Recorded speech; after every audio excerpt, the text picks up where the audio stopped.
People think revenge ends when your enemy breaks. They're wrong. It ends when you stop caring whether they do or not. I used to believe in fairness, in truth, in loyalty, in love that meant something. But that belief died the night I walked into my home in Seattle and saw my wife, Claire, laughing with another man, Ryan Cooper, my best friend. The sound of their laughter still echoes in my mind, light, careless, like they hadn't just detonated a bomb in my life. I didn't confront them that night. I just stood outside, rain dripping from my coat, watching through the window, watching my life come apart quietly, because sometimes silence hurts more than screaming ever could. The next morning, she acted like nothing happened. Coffee brewed, kiss on the cheek, the same fake smile.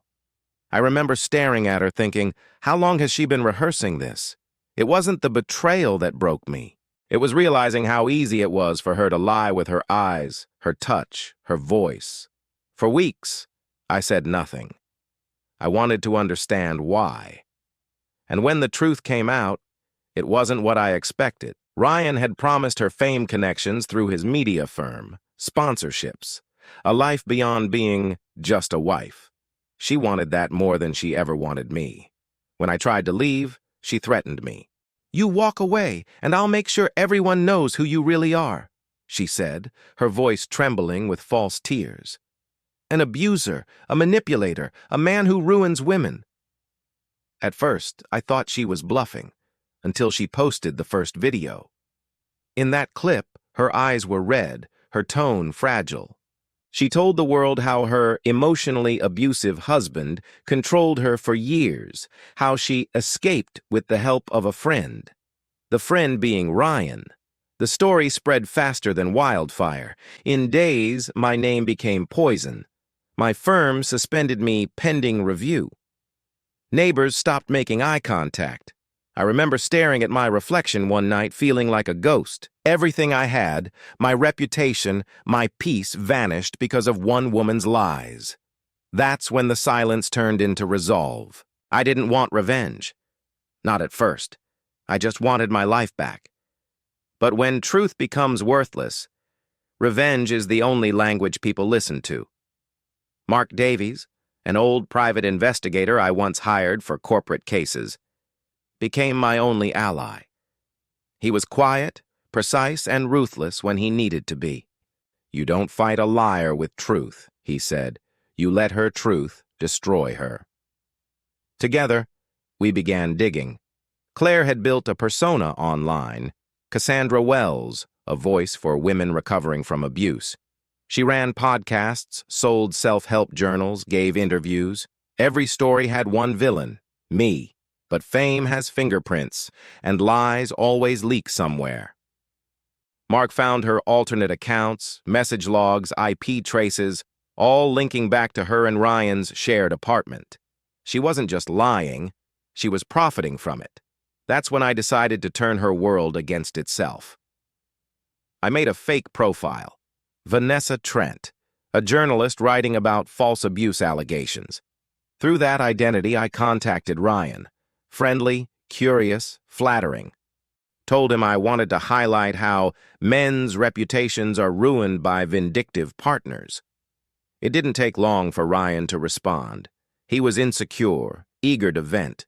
Within days, he was confessing things over email, how Claire exaggerated everything, how he was tired of being her puppet. Every word is saved, every timestamp backed up.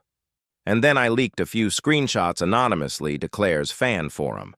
Not enough to expose him fully, just enough to plant the seed of doubt. It worked. Within a week, her followers started arguing. Why does every man in her story sound like a villain? Why do details keep changing? Is this even real? The perfect image she built began to crack. The next move was psychological. I sent her a letter. No return address, no signature. Just one line. Lies don't burn quietly.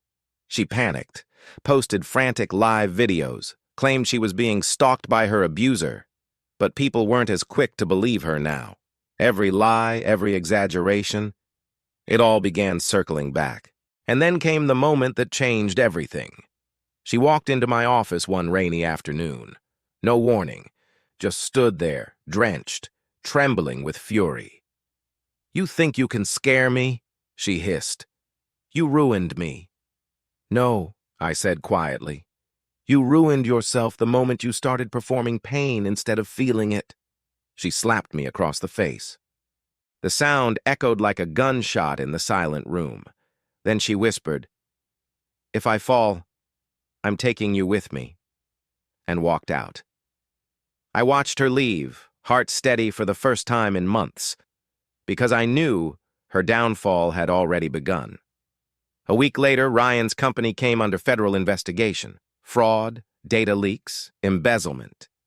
Anonymous tip. All evidence pointed straight at him. Mark smirked when he told me. "Looks like someone finally turned on her partner." Ryan panicked. Tried calling Claire. She didn't answer. When he finally reached her, their call was recorded, and we had it. Ryan: "You set me up." Claire: "You were just another weak man who thought he could use me." Ryan: "You're finished, Claire. The feds already know you were involved." That call was the nail in the coffin. We sent it, anonymously, to a major Seattle news outlet. They published the full exposé. Influencer fabricated abuse stories for fame, involved in partner AS fraud scheme. Her empire collapsed overnight. Sponsors gone, followers vanished. Her name became what mine once was: poison. One evening, she came to see me again. But this time, there was no anger, just defeat. "Why didn't you just let me disappear quietly?" she whispered. "Because you need to see what the truth really looks like," I said. "It doesn't scream, it doesn't beg, it just stays." She looked at me, eyes hollow, tears trembling. "I loved you once," she murmured. "I know," I replied. "That's why I didn't destroy you completely." I handed her a flash drive, Ryan's recordings, and his fraud evidence. "You can use this," I told her. "Save yourself or go down with him. Your choice." For the first time, she didn't have words. Just silence. Pure, perfect silence.